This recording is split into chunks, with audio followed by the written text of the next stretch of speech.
Bonjour à tous et bienvenue dans l'Instant Coaching, le nouveau format court de course épique, diffusé 2 vendredis par mois, qui a pour objectif de répondre en quelques minutes à une question coaching que vous vous posez. À mes côtés, pour partager cet instant, Laurence Klein, championne d'Europe et vice-championne du monde du 100 km, championne de France de trail en individuel et championne du monde par équipe, ou encore triple vainqueur du Marathon des Sables. Vous l'aurez compris, vous êtes entre de très bonnes mains. Et nous, entre de très bonnes oreilles. Bonne écoute. Il y a les oiseaux qui chantent, on est bien Laurence? Eh ouais, toujours les oiseaux ici à la campagne, ils sont toujours présents. Tu vois un beau rayon de soleil juste derrière nous, parfait. Tu sais recevoir vraiment pour l'instant coaching, ce format coaching de course épique. Donc 2 fois par mois avec Laurence, on va essayer de vous éclairer sur les questions que vous vous posez en termes de coaching. Donc pour nous faire parvenir vos questions, écrivez sur le compte Instagram courseepique.podcast directement dans la messagerie. Et on sera très heureux d'analyser et puis de répondre aux questions qui sont les plus soulevées par la communauté d'auditeurs. Voilà. Laurence, c'est parti. On a un sujet aujourd'hui, une question qui a été posée par Vincent. Le fractionné est-il utile pour des coureurs qui veulent finir un 70 km? C'est une question qu'on peut être amené à se poser, puisque la notion de vitesse et d'allure n'est pas tout à fait appropriée dans le cadre d'un format comme celui-là. Donc, fractionner, peut-être juste redire en quelques secondes, remettre en contexte. On en a largement parlé dans l'épisode introductif de ce podcast sur lequel on balayait un peu tous les types de séances qui existent. Peut-être juste nous redire en quelques mots quand même ce qu'on entend par fractionner. Et ensuite, nous rappeler quels sont les bénéfices de faire du fractionné. Puis ensuite, on va creuser pour savoir si sur une telle distance, ça a un intérêt particulier. Alors, le fractionné, Guillaume, pour rappeler cette notion de fractionné, c'est mettre de la VMA courte ou longue, peu importe. C'est des répétitions, donc des fractions de VMA à l'intérieur de son entraînement, que ce soit très rapide ou un petit peu plus long. VMA courte, VMA longue. Et donc, quel bénéfice à se fractionner ? Alors, le fractionné permet, par l'intermédiaire de la VMA, donc, de travailler sa VMA, soit un fractionné court, soit un fractionné long, pour travailler le muscle cardiaque, afin qu'il soit plus fort pour aller plus vite, plus loin, par des répétitions.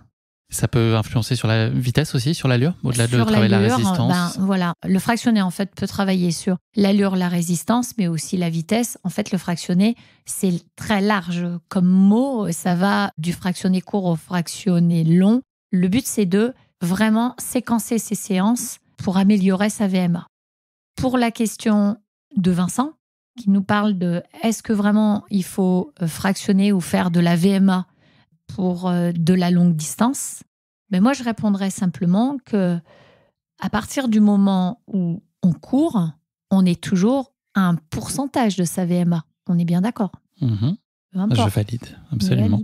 Donc ça veut dire que quoi qu'il en soit, la VMA rentrera toujours dans la course à pied. Alors autant travailler cette VMA, autant la travailler correctement pour, à des moments, quand une personne va faire un 70 km en trail, on est bien d'accord que les pulsations cardiaques en côte vont monter très fort. Quand on n'a pas travaillé sa VMA, le cœur n'a pas été habitué à travailler le cardio. Quand on n'a pas travaillé ce côté cardio, eh bien on va être obligé de marcher parce qu'on n'aura pas travaillé sa VMA. Et la VMA, elle ne sert pas que à aller vite, elle sert à être performant, vraiment. Et donc, ça veut dire que oui, il faut toujours mettre des séances de VMA. Alors, bien sûr, ça va être des séances de VMA adéquates. On ne va pas aller chercher de la VMA de vitesse. On n'est pas dans la VMA de vitesse. On est plutôt dans une VMA qui va être à la résistance. Donc, dans le cas de Vincent, là, c'est quoi? Ça veut dire intégrer une séance de VMA dans la semaine? Une séance de VMA longue, oui. Une séance de VMA longue qui va de 2 minutes. On rappelle que la VMA longue, elle va de 2 minutes à combien, Guillaume? 6 minutes. Bravo. J'ai bien écouté l'Instant Coaching, j'adore ce podcast. Et on peut intégrer aussi de la côte, cette logique de fractionner. On peut aussi mettre une surcouche de côte aussi. Ça fait raccourcir un petit peu les durées ou pas forcément? Exactement. On a dit aussi qu'on travaillait le renforcement musculaire à travers les côtes. On a encore aussi cette notion de VMA. Donc, cette notion de VMA, on va la trouver partout, en fait. À chaque fois que l'on va courir, on va être dans cette VMA. Donc, effectivement, le fractionné, on va en avoir besoin quand on va courir des distances de 70 km sans aucun problème. Au contraire, on n'est pas obligé de la travailler sur piste, cette VMA. C'est pas parce qu'on va faire un 70 km en nature qu'on va venir faire de la VMA sur piste. On n'est pas dans une VMA programmée sur piste avec des 200, 400. Non, on va faire de la VMA en nature. On va rester dans ce côté nature à travers ce qu'on disait, les côtes, mais également de la VMA sur une notion de fartlek. Ce qu'on expliquait tout à l'heure, se dire, voilà, pendant 20 minutes, on va travailler sa VMA en fartlek. C'est-à-dire, moi, j'aime assez bien quand j'entraîne des trailers, leur donner du fractionné sur 2 minutes, 3 minutes, 4 minutes, ce qu'on appelle un petit peu une pyramide. Donc, on monte jusqu'à 4-5 minutes et on redescend. Là, on travaille la VMA et on varie en fonction du terrain. Donc, c'est assez sympa. On se retrouve dans un contexte un petit peu trail, presque avec un dossard au milieu de la nature. Il y a un côté un peu ludique aussi, moi, je trouve, pour ça. Exactement. Comme les courses au cardio aussi, où c'est dans le plan de préparation que tu me donnes, où il faut que je passe 15 minutes à 150, puis 10 minutes à 160, etc. Voilà. Et bien là aussi, c'est un fractionné. C'est de se dire, c'est ce qu'on appelle le footing progressif. Le footing progressif, je le mets souvent parce que j'aime assez. Et pour la plupart, même Geoffrey Plisson, qui prépare dans un cadre les championnats du monde de 100 km, qui a fait 8e sur le marathon des sables. C'est un athlète que j'entraîne aussi. Eh bien, par exemple, lui, je lui ai fait faire beaucoup de footing progressif. Toi, dans le cadre du marathon des sables, à l'heure où on enregistre cet épisode, tu t'apprêtes à courir à nouveau. Est-ce que tu mets du fractionné aussi, forcément? Oui, je mets toujours du fractionné dans mes entraînements parce que d'une, je m'entraîne en groupe et quand on s'entraîne en groupe et qu'on fractionne, c'est assez sympa. Et ensuite, c'est une façon aussi de, entre guillemets, pas m'ennuyer, pas faire toujours la même chose à l'entraînement. Et donc, le fait de fractionner, ça permet aussi de rendre l'entraînement beaucoup plus ludique. Comment est-ce que tu le construis là, si on prend à nouveau peut-être mon exemple sur les séances de fractionner d'une semaine à l'autre et en fonction de l'approche de l'objectif? Toi, tu joues donc sur les allures, le nombre de répétitions, la durée. Comment est-ce que tu construis? C'est d'abord une pyramide, ça monte et tu redescends à combien de temps avant l'objectif et tu remets un pic 2 semaines avant? Comment est-ce que ça se construit? Est-ce qu'il y a des espèces de règles un peu universelles et puis que quand même d'une semaine sur l'autre, on avance quand même un peu? C'est-à-dire qu'au démarrage, on va travailler en commençant par une vitesse de base. C'est un petit peu les fondations vitesse de base. Donc, on va faire du fractionné un petit peu court et au fur et à mesure, arriver sur un fractionné plus long parce que le cardio sera un petit peu plus costaud. Cette vitesse de base, une fois qu'elle est travaillée, on la maintient toujours parce que c'est très important de maintenir cette vitesse de base. Ce qui permet, quand on va faire un ultra, qu'on monte jusqu'à 70, le fait de redescendre derrière, on peut se remettre un objectif derrière beaucoup plus court. Quand on a travaillé la vitesse de base, c'est un peu comme le vélo, ça revient très vite. Dernière question, Laurence, sur ce sujet. Est-ce qu'il y a des conseils particuliers pour récupérer efficacement après une séance de fractionné intensive? Est-ce qu'il y a des choses à soigner particulièrement? Déjà, se réhydrater. Première chose, c'est boire beaucoup parce que si on a perdu des sels minéraux, attention, là aussi, il y a le physio qui compte.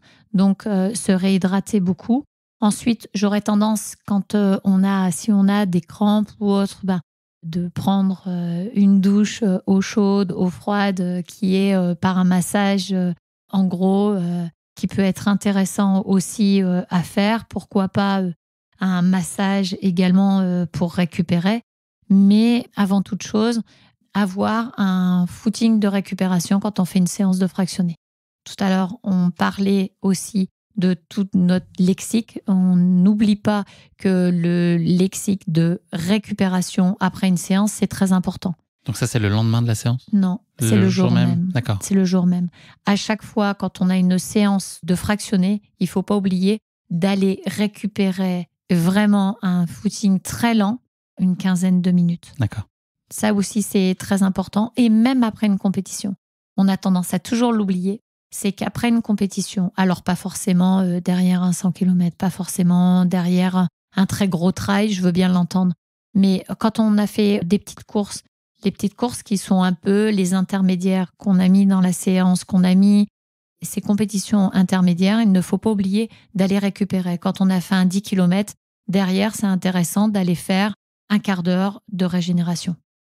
Laurence, habituellement, à chaque fin d'épisode de l'Instant Coaching, je te demande 3 points clés à retenir dans cet épisode.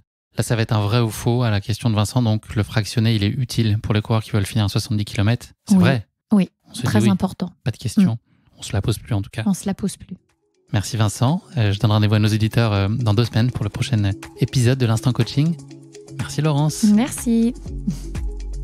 Merci d'avoir écouté cet épisode. Si vous l'avez écouté jusqu'ici, c'est qu'il vous a probablement plu. Alors n'hésitez pas à noter le podcast et rédiger un avis sur votre plateforme d'écoute favorite. C'est essentiel pour soutenir ce travail indépendant.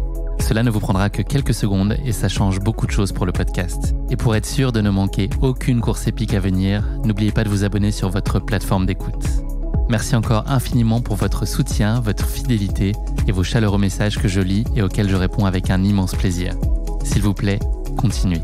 À très bientôt pour une nouvelle course épique, évidemment.